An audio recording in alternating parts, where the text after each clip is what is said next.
آج کے اس کلاس میں آپ تمام لوگوں کا خیر مقدم ہے۔ آج میں اکنامکس کے دوسرا سبق افادیت کا تجزیہ پڑھ رہے ہیں، جس میں آج افادیت کی قسمیں ٹائپس آف یوٹیلیٹی کے بارے میں جانکاری حاصل کریں گے۔ افادیت کی 6 قسمیں ہیں جو بلیک بورڈ پر لکھا ہوں۔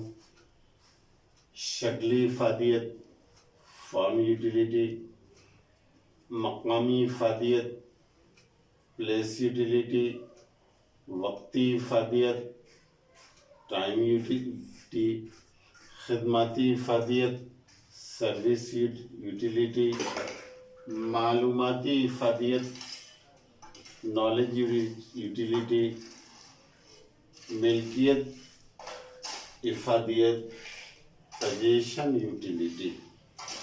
اب میں ہر ایک کی تعریف میں مثال کے ساتھ آپ کو واضح کرنے کی کوشش کروں گا۔ پہلی ہے شکلی افادیت۔ شکلی افادیت کہتے ہیں جب کسی شے کی شکل و صورت میں تبدیلی آنے سے اس کی افادیت پہلے کی بنسبت بڑھ جائے تو اسے شکلی افادیت کہتے ہیں۔ جیسے مثال کے طور پر لکڑی یا لوہے کے ٹکڑے سے فرنیچر تیار کر دیا جائے تو اس کی افادیت پہلے کی بنسبت بڑھ جاتی ہے۔ دوسرا ہے مقامی افادیت۔ جب کسی شے کو ایک مقام سے دوسرے مقام پر تبدیل کرنے سے اس کی افادیت پہلے کی بنسبت بڑھ جائے تو اسے مقامی افادیت کہتے ہیں۔ جیسے ریت جب ندی کے کنارے ہے تو اس کی افادیت کم ہوتی ہے، لیکن وہی ریت کا استعمال مکان کی تعمیراتی کاموں میں لائے جاتے ہیں تو اس کی افادیت بڑھ جاتی ہے۔ تو کئی مثالیں دی جا سکتی ہے، جیسے ایک مثال اور، جب سیب کشمیر میں ہے تو اس کی افادیت کم ہوتی ہے، لیکن وہی سیب بمبئی یا ناگپور کے بازار میں آتے ہیں تو اس کی افادیت بڑھ جاتی ہے۔ تیسرا ہے وقتی افادیت، ٹائم یوٹیلیٹی۔ وقتی افادیت کا مطلب ہوا جب کسی شے کی افادیت کسی خاص وقت میں بڑھ جاتی ہے تو اسے وقتی افادیت کہتے ہیں۔ جیسے کہ چھتری کی افادیت برسات کے دنوں میں بڑھ جاتی ہے۔ اس کے علاوہ بھی اور مثال دے سکتے ہیں کہ مریض کے لیے بلڈ بینک کی افادیت بڑھ جاتی ہے۔ اس کے بعد اگلا پوائنٹ 14 پوائنٹ ہے خدماتی افادیت۔ خدماتی افادیت جب کسی شخص کی خدمات کی وجہ سے اس کی افادیت بڑھ جاتی ہے تو اسے خدماتی افادیت کہتے ہیں۔ جیسے ڈاکٹر کی خدمات مریض کے لیے، استاد کی خدمات طلباء کے لیے، تو اسے خدماتی افادیت کی مثال ہے۔ پانچواں ہے معلوماتی افادیت۔ جب کسی شے کی معلومات میں اضافہ کی وجہ سے کسی شخص کی افادیت بڑھ جاتی ہے تو اسے معلوماتی افادیت کہتے ہیں. جیسے کہ کسی کو کمپیوٹر یا موبائل کی جانکاری ہونے کی وجہ سے اس شخص کی افادیت بڑھ جاتی ہے تو اسے معلوماتی افادیت کہتے ہیں. Knowledge utility. شرح ملکیت افادیت، پوزیشن یوٹیلیٹی.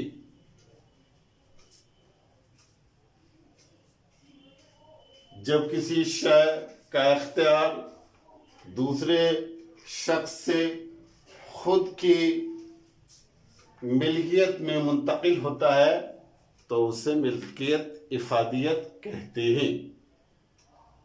جیسے فروخت کنندہ سے اشیاء خرید کر زیادہ افادیت حاصل کرتا ہے. کوئی بھی شخص خود کی اشیاء حاصل کرنے کے بعد اسے زیادہ افادیت حاصل ہوتی ہے، اسے ملکیت افادیت یعنی پوزیشن یوٹیلیٹی کہتے ہیں. اب آپ تمام لوگوں کا دوسرے سوال میں استقبال ہے. کل افادیت اور حاشیہ افادیت کے درمیان باہمی رشتہ.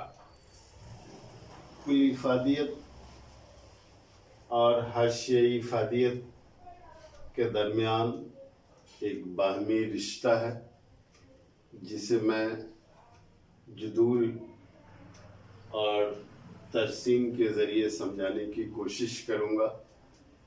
تھوڑا سا میں کل افادیت کے بارے میں بتاتا ہوں اور حاشیہ افادیت. کل افادیت کہتے ہیں کسی شے کی اکائی کے استعمال سے حاصل ہونے والی افادیت کے مجموعہ کو کل افادیت کہتے ہیں. اور حاشیہ افادیت کہتے ہیں کسی شے کی مزید زائد اکائی کے استعمال سے کل افادیت میں جو زائد اضافہ ہوتا ہے اسے حاشیہ افادیت کہتے ہیں. مثال کے طور پر یہاں سیب کی اکائی لیا ہے، آپ چاہیں تو دوسری اکائی بھی لے سکتے ہیں، کوئی عرض نہیں ہے. ایک کالم میں کل افادیت جس کو ٹی یو لکھا ہوں ٹوٹل یوٹیلیٹی. دوسرے کالم میں ہے حاشیہ افادیت جسے ایم یو مارجنل یوٹیلیٹی لکھا ہوں. اور سیب کی 7 اکائی کا استعمال کیا ہوں جس سے الگ الگ افادیت حاصل ہوئی اور دونوں کے درمیان کس طرح کا رشتہ ہے اسے ہم واضح کرنے کی کوشش کریں گے. پہلی اکائی کے استعمال سیب کا کرتے ہیں تو کل افادیت 10 ہے اور حاشیہ افادیت 10. یعنی شروع میں پہلی اکائی کے استعمال سے کل افادیت اور حاشیہ افادیت دونوں برابر ہے. دوسری اکائی کا استعمال کرتے ہیں تو کل افادیت میں اضافہ ہوتا ہے، 10 سے بڑھ کر 18 ہو جاتا ہے، یعنی 8 کا اضافہ. تو جتنا اضافہ ہوا اسے ہی حاشیہ افادیت کہتے ہیں. تو یہ 8 اضافہ ہوا دوسری اکائی سے تو 8 حاشیہ افادیت. تیسری اکائی کا استعمال کرتے ہیں تو کل افادیت بڑھ کر 24 ہو جاتی ہے، یعنی 6 کا اضافہ ہوا اس لیے حاشیہ افادیت برابر 6. چوتھی اکائی کا استعمال کرتے ہیں تو کل افادیت 24 سے بڑھ کر 28 ہو جاتے ہیں، یعنی 4 کا اضافہ ہوا حاشیہ افادیت 4. پانچویں اکائی کا استعمال کرنے پر کل افادیت 28 سے بڑھ کر 30 ہو گئے، یعنی 2 کا اضافہ ہوا اس لیے حاشیہ افادیت برابر 2. چھٹی اکائی کا استعمال کرنے پر کل افادیت